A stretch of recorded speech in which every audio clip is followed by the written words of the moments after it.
Avant toute chose, je voudrais vous dire à quel point je suis heureux de vous voir tous ici ce soir.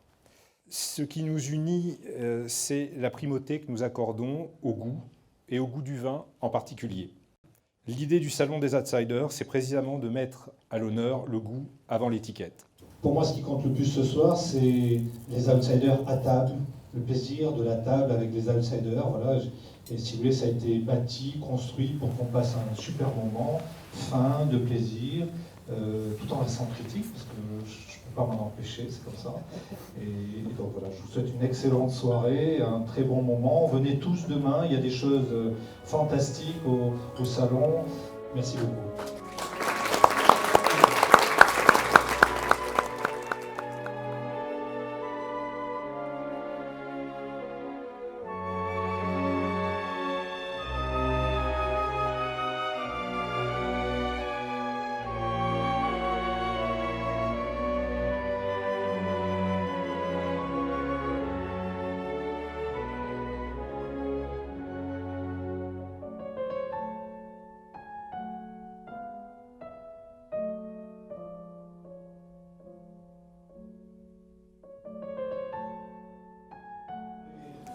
Je voulais vous parler du Clos Floriden Blanc 2010 que l'on vient de goûter. Voilà.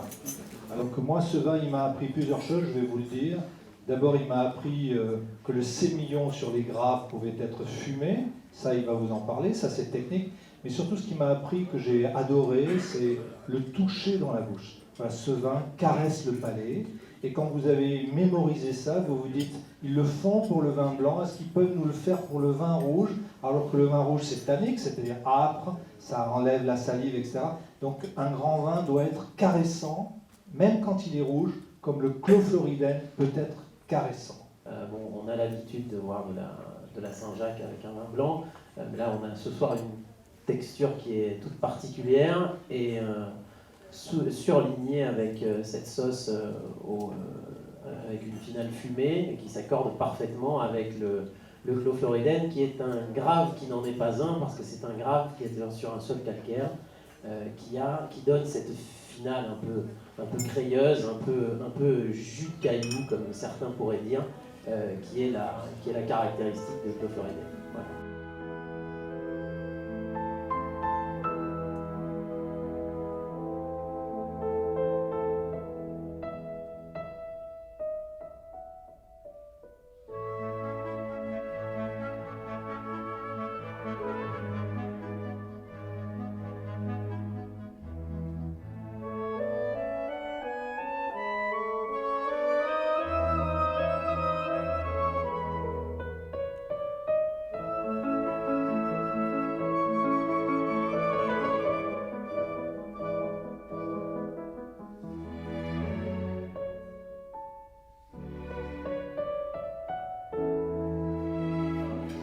Dire un mot sur Clos l'Église. Clos l'Église est une petite propriété de 5 hectares 90. On fait à peu près 12 à 15 000 bouteilles de Clos l'Église. C'est un vin donc extrêmement confidentiel. Je rebondis donc sur le fait que Jean-Marc ait noté que ce ne soit pas un vin encore extrêmement connu. Mais j'espère qu'il le sera encore plus dans le futur. C'est donc un pomerol situé sur le plateau de Pomerol. Et Pomerol, c'est en général la féminité, l'élégance, la rondeur. Voilà. On le voit.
tout cas, merci beaucoup, c'était absolument délicieux. Merci à tout le monde. Et